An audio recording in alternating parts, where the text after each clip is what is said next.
Good morning. I'm losing my computer audio. Good morning, and for many of you, good afternoon, friends. I am Mindy Luber, your moderator for today's live stream 2020 Investor Summit on Climate Risk as part of our digital program. I'm the CEO of Ceres, a sustainability nonprofit working with influential investors, government leaders, and companies on critical sustainability challenges, including the climate crisis, water risk, forests, and equity. To begin, I want to offer a quick personal note. Our hearts at this moment go out to everyone affected by the COVID-19 pandemic, and we are especially grateful beyond words to those on the front lines, risking so much and working so hard to ensure that we all stay as healthy and safe as possible. And to all of you, please stay safe. Let me also acknowledge the recent pain, the anger and the despair that many of us, particularly here in the United States, are feeling as we look at the images from Minneapolis and so many cities across our country. While many recent events, including COVID-19, have shined a very bright light on the structural racism and inequities in our communities and across the world, the death of George Floyd is a painful evidence of the racism that so many of our friends and our colleagues confront each and every day. Our values, and I know your values, celebrate diversity. We celebrate community, kindness, and fairness. These recent events are horrible and give us impotence to do more, and we will.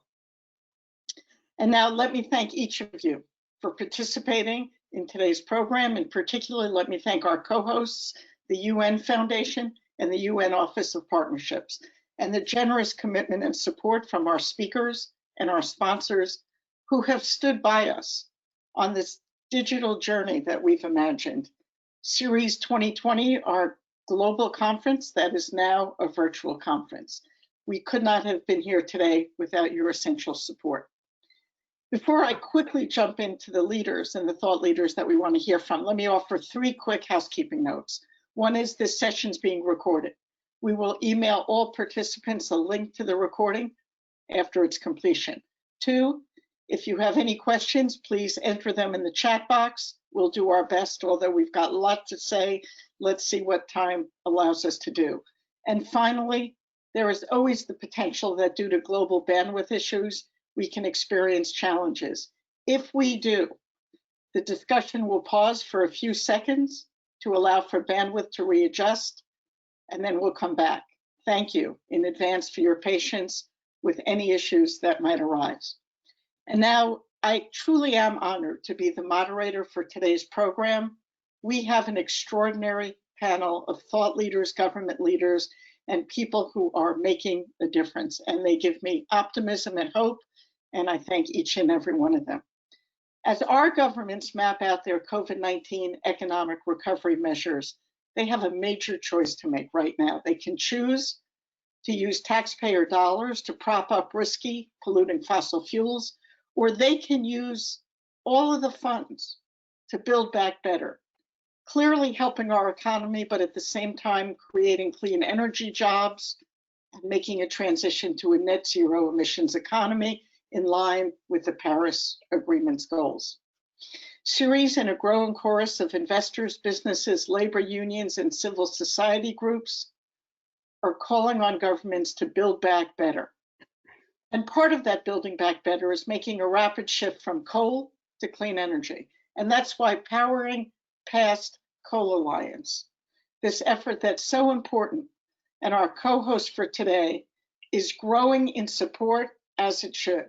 This is where we need to put our energy.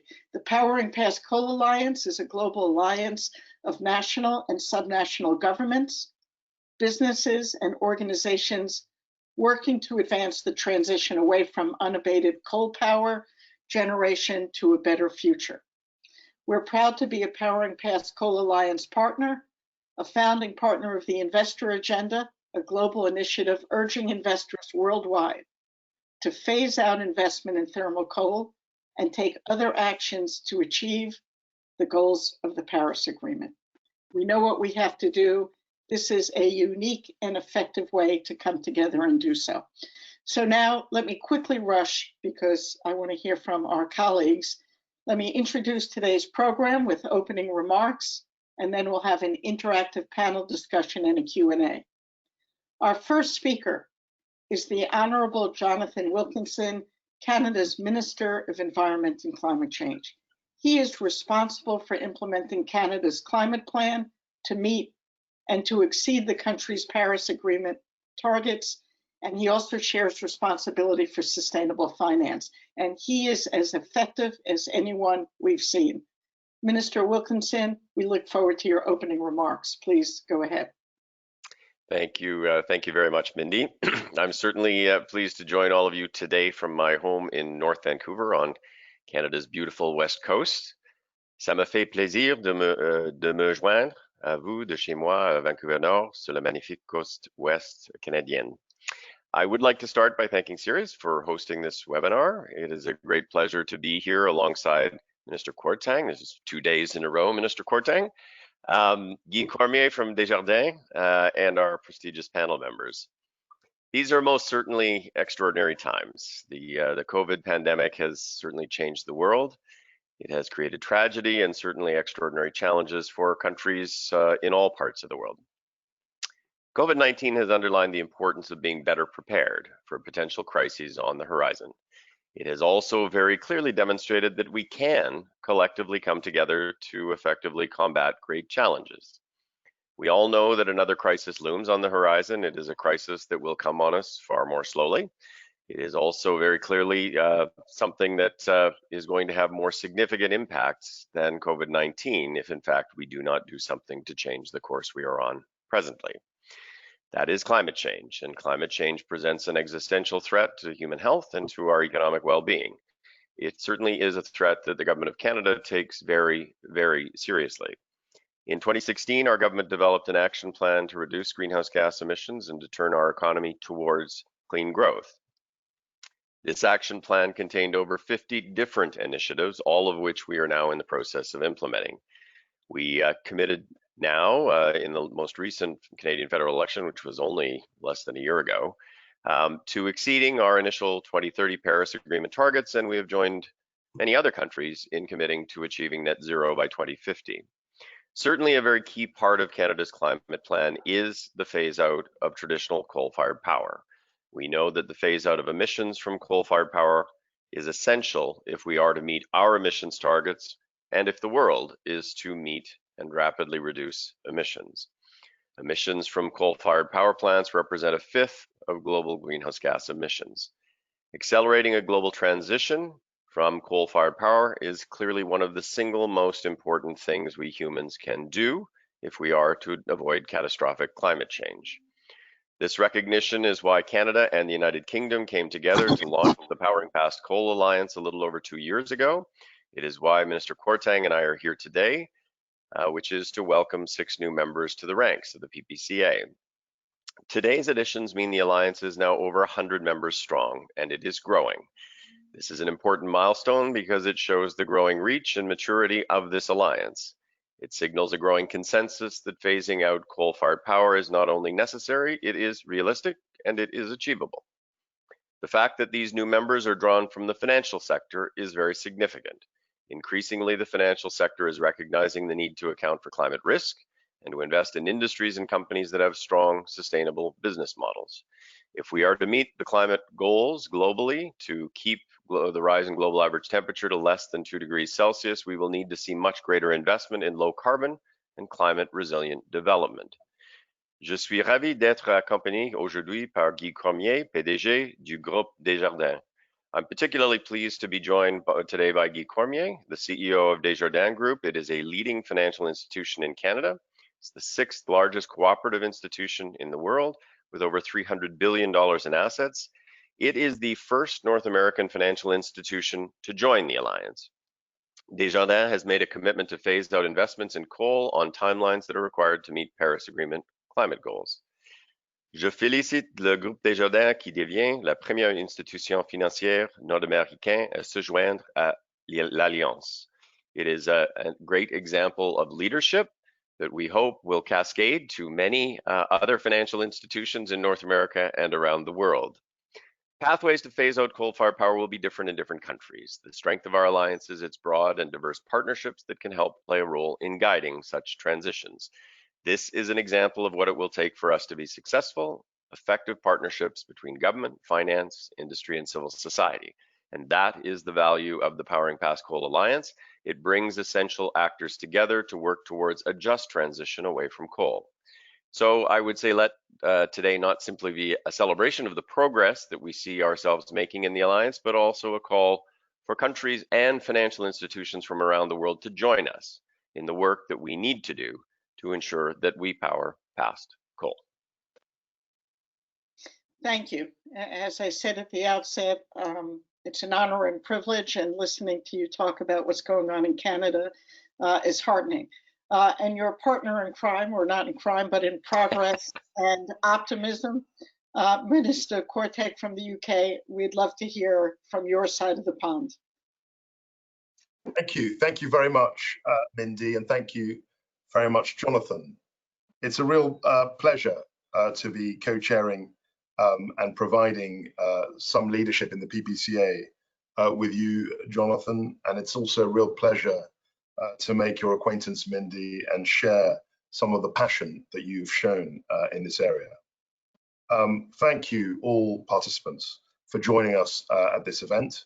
These are difficult circumstances, and as Mindy touched upon at the beginning, we are living through turbulent times, and we know that as citizens, communities, and whole economies, we are facing the two greatest challenges of our time: climate change and the COVID-19 pandemic. As we recover from COVID-19, the decisions that we make today will either lay the foundation for sustainable and inclusive growth, or lock in polluting emissions for decades. And in doing that, they will make our societies more vulnerable. That's the reason why the UK Prime Minister Boris Johnson set out at the UN Secretary General's Financing for Development event last week that we want to use our COP presidency to help achieve that strong, green, and fair recovery. Now, with regard to COP, I am working very closely with our COP President, Secretary of State Alok Sharma, to mobilize action for COP26 and to achieve ambitious and inclusive climate action. And I'm very pleased to confirm that COP26 will now be held in November 2021. Finance is at the heart of a green economic agenda. Private capital will be and is essential for delivering the swift rebound and transition we need to support the goals of the Paris Agreement. Power sector and coal, that's the next thing I want to talk about. If we look at the power sector, the pace of progress has been really impressive. Globally, the cost of solar power has fallen by 85%, and that of wind power by 49% since 2010. In many parts of the world, in 2/3 of all countries, in fact, renewables are already cheaper than new coal power. So cheap and clean electricity is very much a reality. But the transition away from polluting coal power, I'm afraid, is not complete. We know that over 50 countries are still planning new coal plants. The UK, for its part, is proud to be one of the leading countries in phasing out coal from its energy system. We are committed to achieving zero coal power by 2024.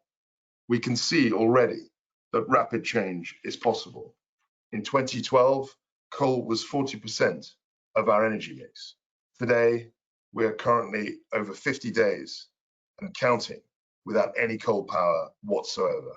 And that portion last year was in the region of 3%. So it's gone from 40% to 3 to 4% in 8 years. As far as finance is concerned, we know already that progressive investors are leading the way on tackling climate change. The Powering Past Coal Alliance is clear that financial institutions are key to making coal phase out an actual reality. More and more institutions are moving capital away from coal power to clean energy. I'm delighted to announce that 6 new finance members have joined the Powering Past Coal Alliance today as signatories of the finance principles. These are in alphabetical order: Aberdeen Standard Investments, Church of England Pensions Board, Desjardins Group, Legal and General Group, Robeco, and Swiss Re. These members take the number of PPCA finance members to 16, less than a year since the finance principles were launched. But in order to achieve this and deliver our targets, we know that collaboration is essential. That is why, forgive me, I'm also pleased to announce that the PPCA is today launching a finance task force where PPCA finance and government members, alongside PPCA partners, will work to prevent, if we can, new investments in coal-fired power, and also phase out existing coal capacity. We will only achieve these goals working in collaboration. So I encourage everyone here today to join and help us to keep increasing the momentum away from coal power and towards clean energy. I look forward very much to the discussion with our expert panelists, and I'm very grateful to Ceres, to you, Mindy, for your leadership on this subject and for co-hosting this excellent event with us today. Thank you. And if that's not a note of optimism for us to keep talking, I'm not sure what is. So heartening to hear the progress that's been made in the UK. Thank you. And now let me move, and I'm pleased to introduce Guy Cormet, President of the Desjardins Group. And I want to say the leading cooperative financial group in Canada with assets of more than $326 billion. But truly that number is impressive, but really what's incredibly impressive is under his direction, the Desjardins Group became not only the first financial institution in Canada to sign the principles for responsible banking, but a true leader on showing us how finance will get us to what we need to do under the Paris Agreement. Mr. Cormet, please go forward. Thanks, Mindy, and bonjour tout le monde. Très content d'être avec vous. Merci beaucoup pour cette invitation. J'espère que tout le monde va bien. Thank you very much, ministers, ladies and gentlemen. Greetings to all. Hope everyone are okay and safe. Many thanks to Ceres and Environment Canada for this nice invitation. Really appreciate it. For a long time now, it's true, Desjardins has pursued a path of responsible and sustainable finance. So it's, like I said, a real pleasure to have this opportunity to be with you today. For a decade or so, responsible banking has come increasingly to the fore. And today, it has grown into a vast worldwide movement. And it's a powerful engine of change right now. An engine that drives more efficient investment strategies that take environment, social, and governance issues like the ESG criteria. And it's a timely issue that resonates around the world for the last few years. Big public demonstrations, global accord like the Paris Agreement, the current health crisis, and community initiatives all point out to how important it is that we take actions and more actions to accelerate both the integration of ESG criteria and also the spread of responsible banking.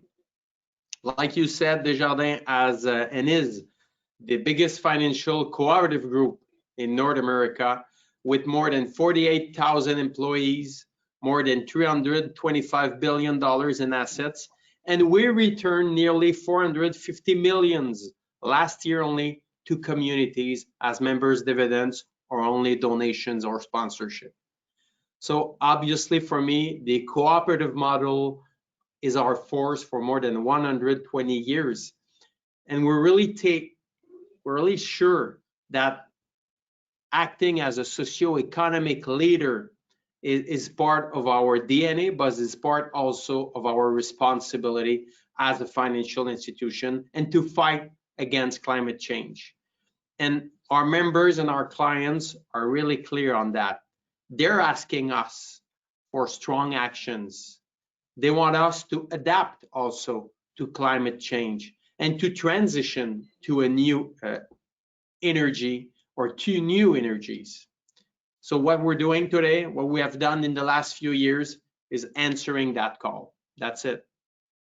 As for instance, as an example, only in Canada, we offer as a financial institution the broadest line of responsible investment products, some 30 different products, investment products for our members and clients. And many of them are free fossil fuels. So right now we nearly have $5 billion under management in these products without any fossil fuels investment for mutual funds or ETF. So it's sure that from our perspective, we're working each day to have a balanced approach to sustainable development on one side, to design a fairer energy transition. One aim at the well-being of the people, of the society, of the communities, and another one that safeguards the environment and the people's health at the same time. A transition that protects also workers, many workers who are in some industries right now, in some communities, to help them with their companies to come with a clear plan to help these companies to move to renewable energy. And in my eyes, it's sure that that approach of working with these companies or these partners is really meshes with our mission of enriching the lives of the people and the communities. And we believe it's vitally important right now that we all agree on this transition that is needed as much as we need it. And it's going to work if we work together and if we work more proactively. And I feel it's one of our responsibility to set credible objectives and draw up a roadmap for our company, but also the society, a roadmap that will take us where we want to go in the next few years. And I think there's no more time to lose. I think it's quite obvious now. The impact of climate change is more and more visible in our society around the globe. In Canada, we saw clearly that there was more floods in recent years, storms, rising waters, but also the air pollution that has wreaked havoc, not just people's health, but also socially and economically many communities. So I think, like many of you, I don't feel that it's a legacy that I wanna leave to the future. And I think the next generation need more. And I'm convinced that we need a profound change in many companies, in many aspects of our society. And that's one of the reasons why Desjardins Group is the first financial institution, the first financial group to join the Powering Past Coal Alliance. We did it last year when we signed the Principle for Responsible Banking to become the first financial institution in North America to adhere to these principles, to assume our responsibilities, to lead by example, to blaze a path for across Canada for maybe some partners, some other companies, and also to blaze a path around the world for some partners. Our partners, our competitors, but also our members, our clients, both private individuals or businesses. We also pledged at the beginning of 2019 that we will be totally disinvest from thermal coal by the end of 2020. So that's why I see our membership right now in the Powering Past Coal Alliance as a kind of a formal commitment to the international community to accelerate our effort in this regard.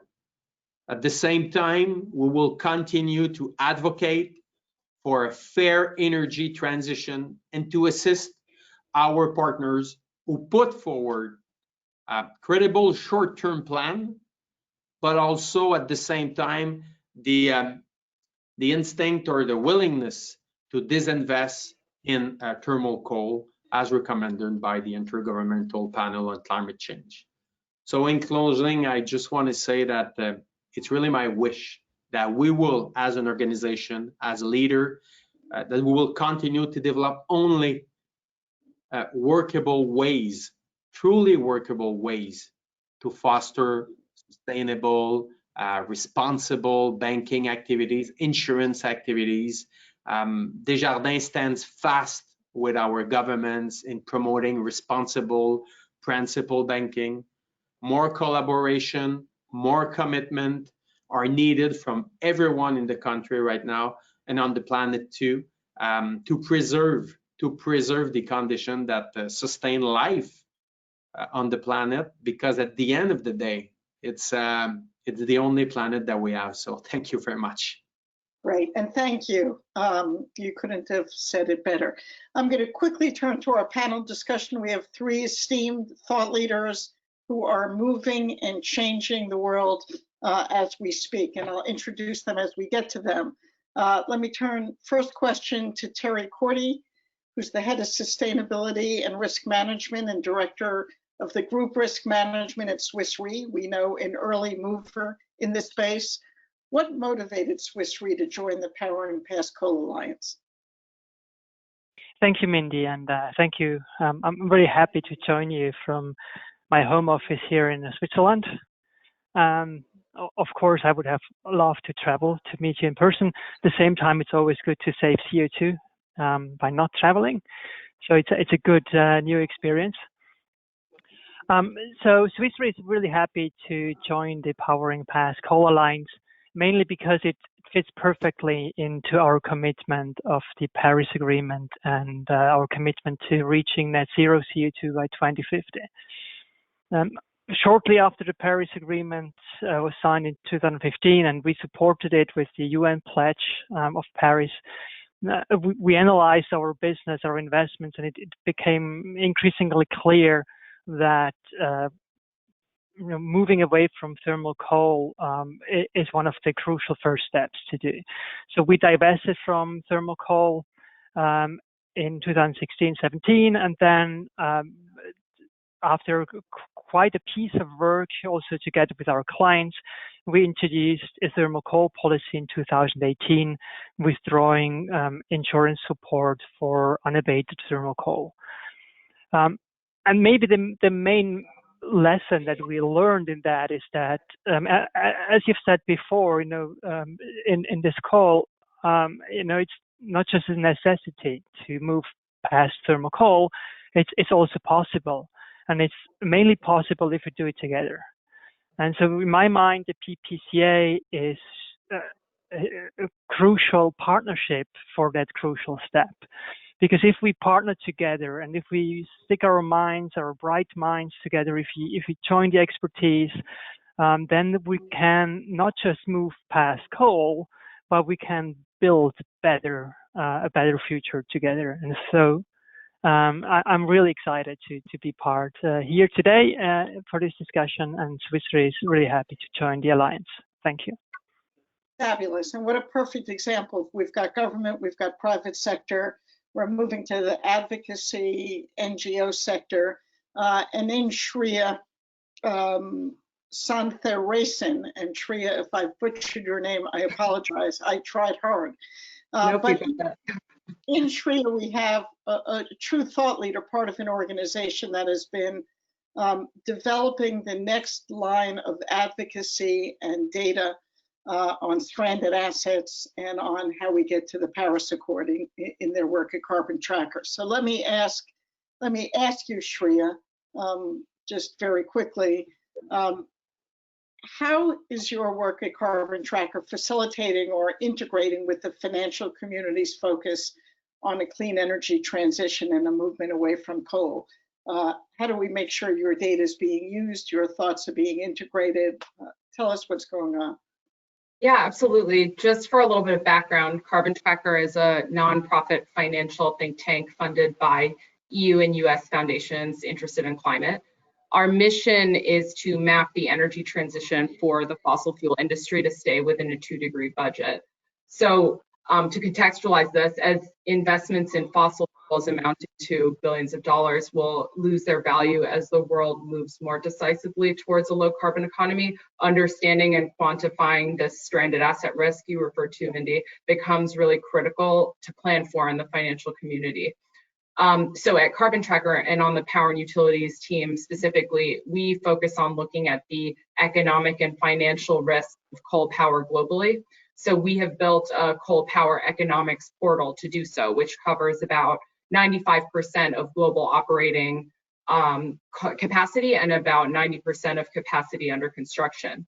We're also a official research advisor to the Climate Action 100 Plus. And we provide profiles of CA 100 plus utility companies to show their relative and absolute Paris alignment and to provide cost optimized retirement schedules for each of their units so that they can stay within a 2-degree scenario.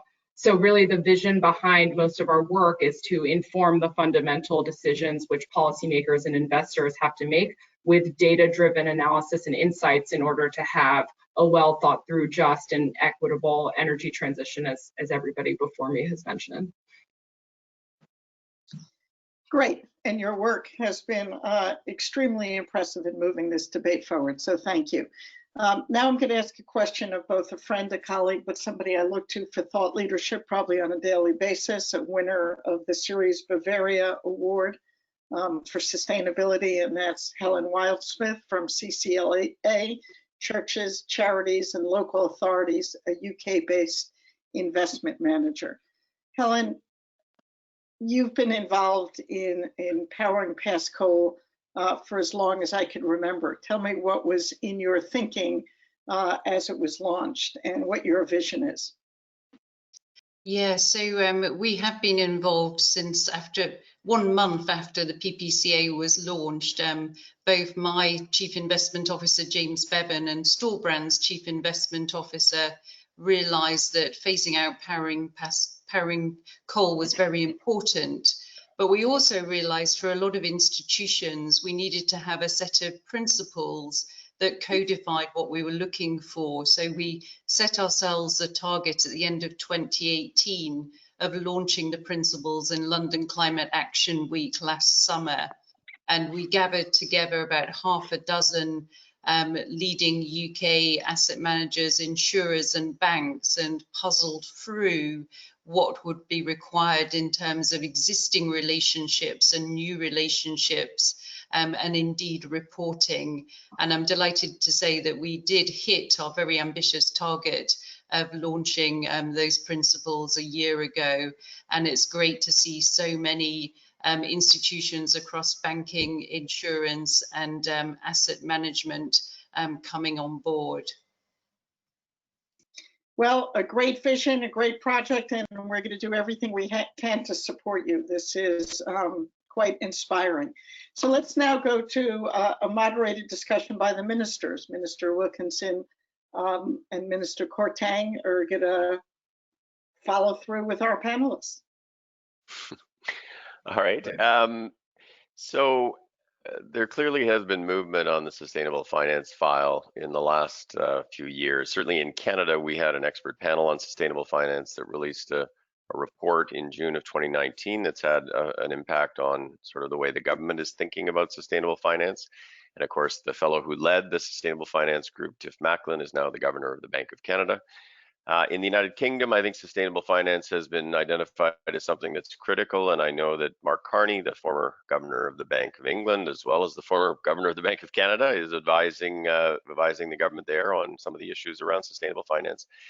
So we're seeing a fair bit of momentum with respect to that. We're and growth in terms of support within the financial sector. We're also seeing, with respect to the Powering Past Coal Alliance, a growth in terms of not only financial actors but subnational actors as well as national actors. And so that's all to the good, but obviously we are facing a period where the next few years are going to be quite critical. And so it's important for us to take that momentum and think about what are the key sort of particular things, strategies, next steps that we can embark upon that are going to have a big impact over the course of the coming 5 and 10 years. So maybe you can just reflect a little bit on what do you think some of the things are that we should be doing as an alliance and more generally as a global community to accelerate the work on phasing out coal. Maybe I can start with Mr. Cormier. Well, I think first is to listen.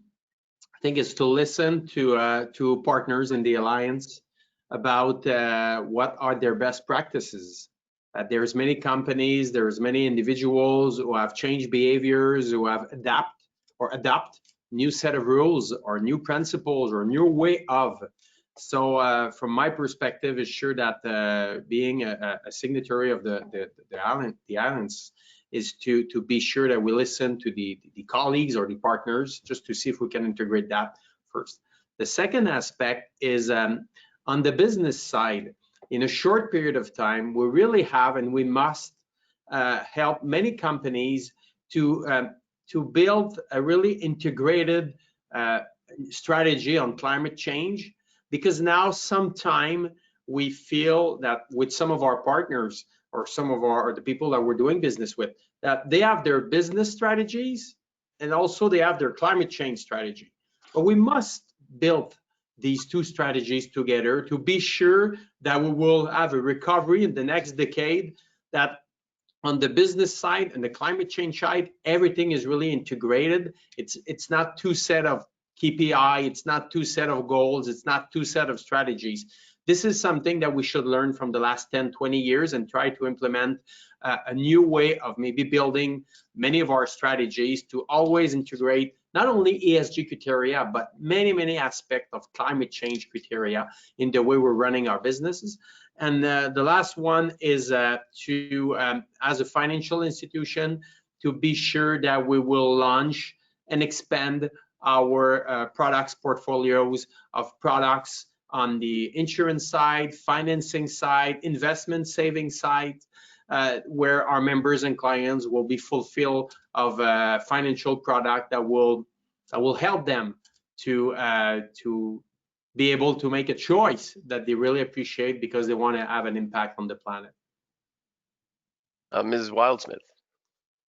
Yes, it's worth remembering that today we're actually also launching the Finance Task Force within the Powering Past Coal Alliance. There's already a Utilities Task Force and a Just Transition Task Force, but this allows the members of the Alliance to work together and across those different parts of the membership to move things forward. That includes making sure that the coal phase out message is front and central of well-established initiatives like the Climate Action 100+ and the Investor Agenda, but also working with the finance members and the official partners like Ceres to help with the development of newer initiatives. So, for example, the European Institutional Investors Group on Climate Change is working with Danish asset owners and the Danish government to increase and accelerate the amount of assets that are shifted from coal to clean. And AXA investment managers are helping on a global initiative to make sure that in transition finance, a new concept, that the coal phase out message is integrated into that too. So essentially, by working together, we can increase the pace of change. Thank you. Ms. Sundaresan. Yeah, I think that's absolutely right. I mean, we look at the data and analysis perspective specifically in terms of helping investors implement this type of commitment, and that lends itself to understanding that both governments and investors have a responsibility, both fiduciary and otherwise, to navigate a transition away from coal in an orderly way. So really not taking a careful understanding of the transition could lead to significant stranded asset risk. So really arming them with a good level of data and analysis means they'll understand the economic and financial risks of continuing to stick with coal power and not put the appropriate amount of pressure on other companies that continue to do so. Mr. Corti.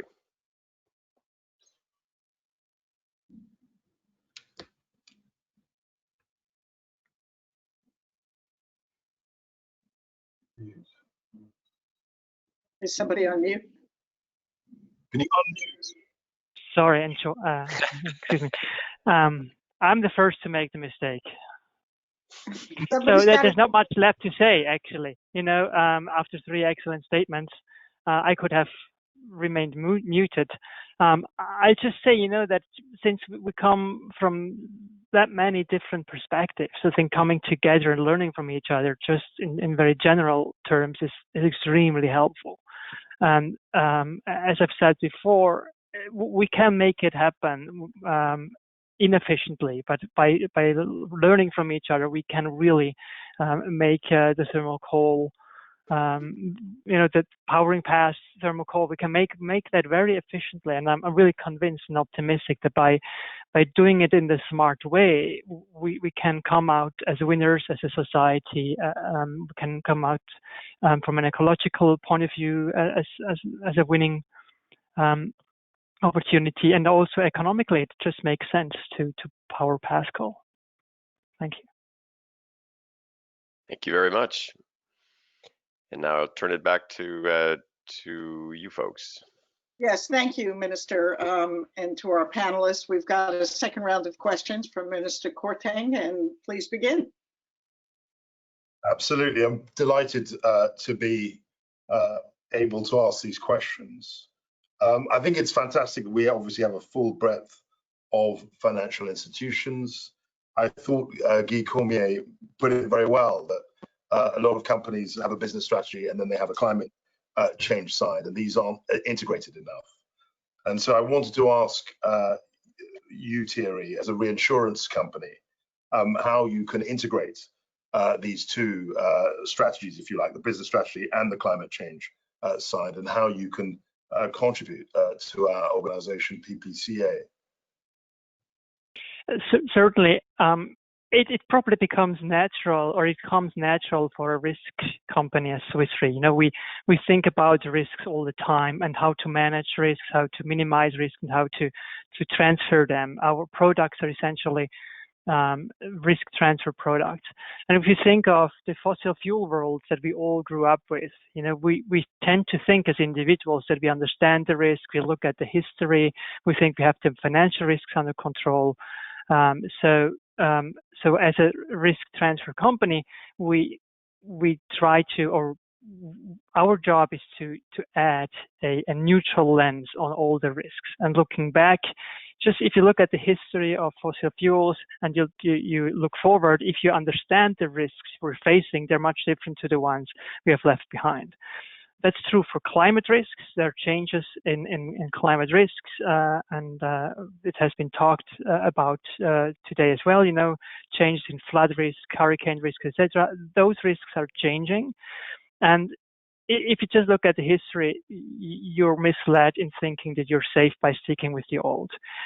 If you turn to the future and if you turn at the challenge that we're facing with a transition to a low carbon economy, you're probably excused to find this a risky task in the beginning, because you're faced with unknown risks, you don't understand it, and that's really what we need. And where Swiss Re comes in is that we are our job is to develop a deep understanding of the risks ahead, to help design guidelines to manage those risks, minimize the risks, and also design products that apply to new renewables, to battery storage, to new innovative technologies, steel production without CO2, etc.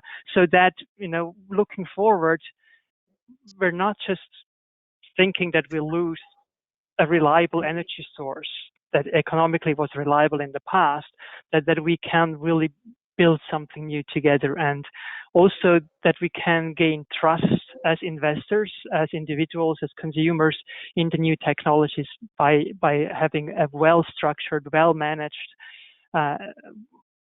new industry come up and a new economy come up that has all the risks under control.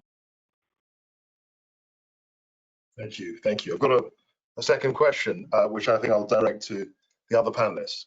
I was struck by Shreya's remarks when she said what she does is data-driven. I think data is a really important part of all this.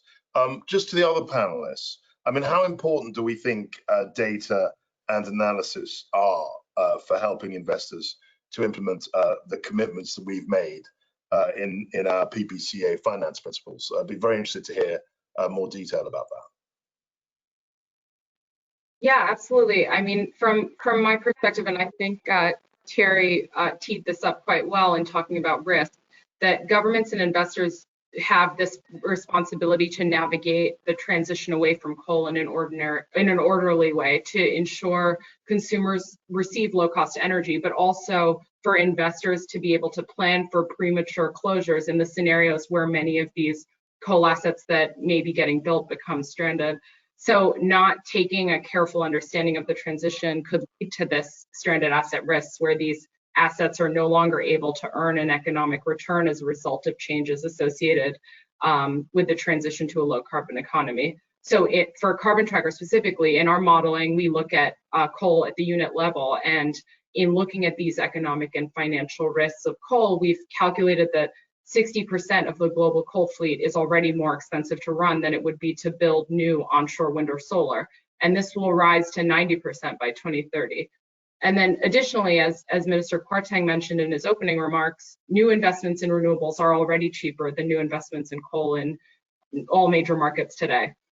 So from a relative competitiveness perspective, coal-fired power should really be ceasing to make sense as an option for investors as their risk profile changes, but also as heavy competition from renewables continues to drive coal down.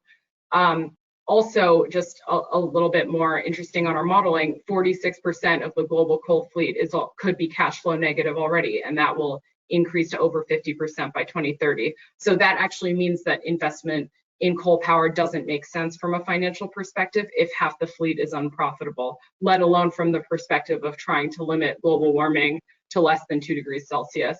So if investors try to move forward with the nearly 500 gigawatts of coal capacity that's either permitted or pre-permitted or under construction throughout the world, we're really forecasting that almost 30% of those projects will enter the mark unprofitable on an underlying basis. And that means that investors risk wasting over $600 billion in capital costs if they decide to move ahead with those types of projects. So you can see that arming investors with this level of data and analysis and helping them to understand the economic and financial risks of continuing to stick with coal power can really help inform the pressures I alluded to before, the pressures that they put on companies, whether those are utility companies or other portfolio companies, and the commitments they themselves make to future investments. And I think there have been many really good examples of that here. So data can actually be a really powerful tool from an investor perspective if it's used thoughtfully. Great. Really, really good answer. I just wanted to turn the question. Sorry. No, please go ahead. Mindy? Yes, please continue. I just wanted to turn the question to the other panelists. To Guy, first of all, and then Helen. I think it was very interesting points that were made. So well, Guy? Yeah, about data, I think it's really important. I totally agree with what Shreya just said, because as a financial institution, managing the risk is something that is quite really important, because it's the long perspective of the company. And I feel that we must continue to use the data more accurately and more efficiently to have a better understanding of where are the real risks, but also where are the real opportunities. So it's important not only with our own investment, but also for our members and clients, because for them, it's opportunities for the next decade, maybe the next 15, 20 years, to have returns on their portfolios that will bring them more values in their own life. So I think using the data more accurately, more efficiently, will help our members and clients to have better returns in their own investment, and at the same time will help us to influence and to continue this this discussion that we have with many of the companies that we're doing business with the data. We'll be able to influence them to try to see if they can change some of their decisions, some of their behaviors, and they will see that their financial institution is really helping them to have a better understanding of their activities, but also the opportunities that they have in front of them. Sometimes we have more data than them, so we can really help them on that side too. And just to wrap up on that question, one of the priorities for the PPCA Finance Task Force is making sure that we all have the information we need as we're talking to companies that we invest in, lend to, insure, and when we're talking to governments and others. So a critical priority. Perfect. Thank you, Minister, for that round of questions. I'm going to move to the final part of our session, thanking our panelists and reintroducing our ministers for closing remarks. Please begin. I guess I'm first. I will just say a couple of quick things. I mean, thanks to everybody for joining. As most of you who are participating and watching this, I'm certainly invested both intellectually and personally in this issue. And I think that one of the positive things is the number of folks around the world who are so invested is growing.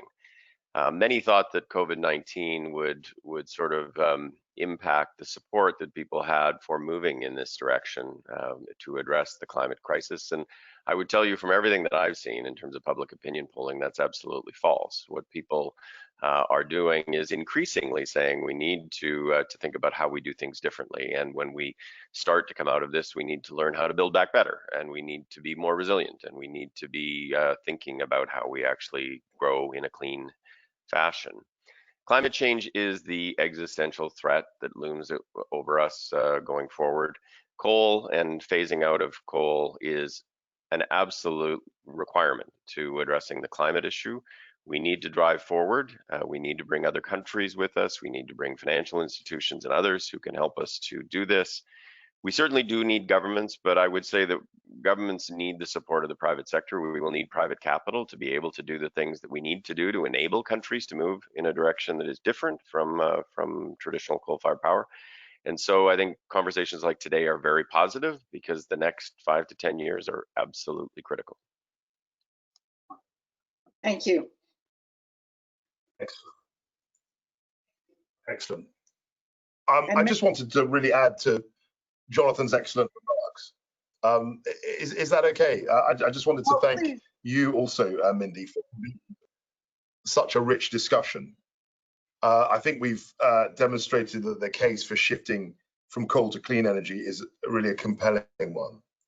I think one of the things, among many things that Jonathan said, and it's often forgotten, I mean, this is an existential threat. Climate change is an existential threat.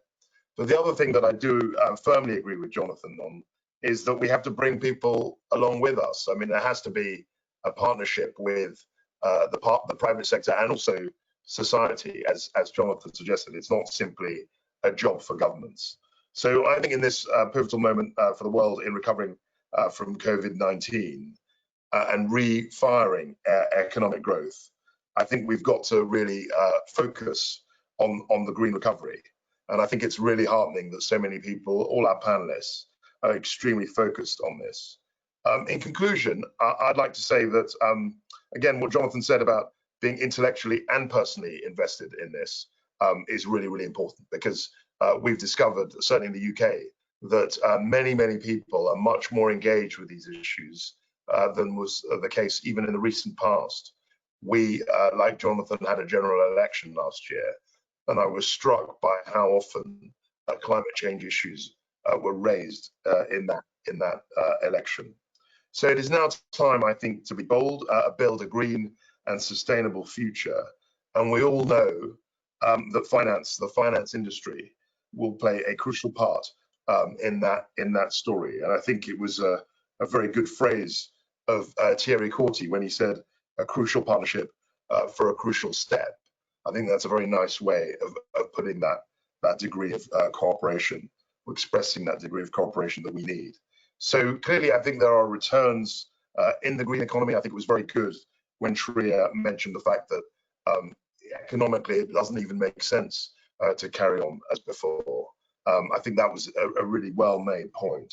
And I think, you know, as far as this conversation is concerned, I'd like to thank everybody for their contributions, excellent contributions, for participating. I look forward to working with you more closely as we proceed towards COP26, which, as I've said, will be hosted in November next year. So thank you all very much for your really brilliant contributions.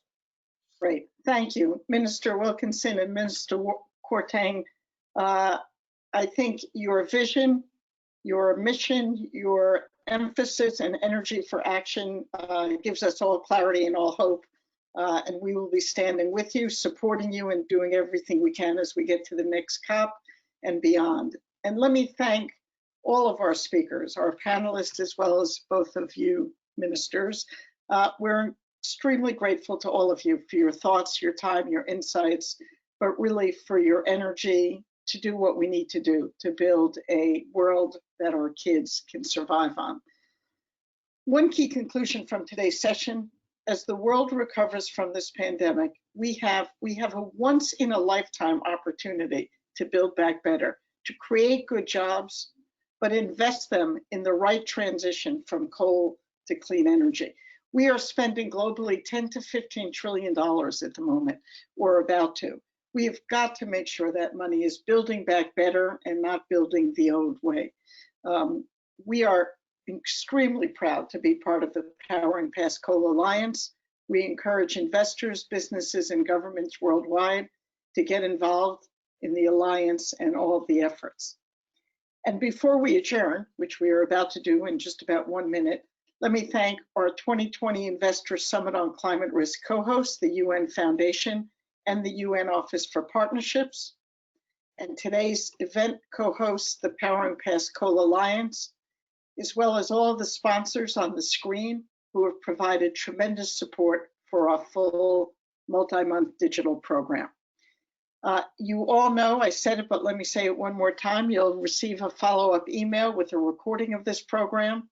Our next Series 2020 digital program is this Thursday, June 4th, on mobilizing private wealth for urgent sustainability progress.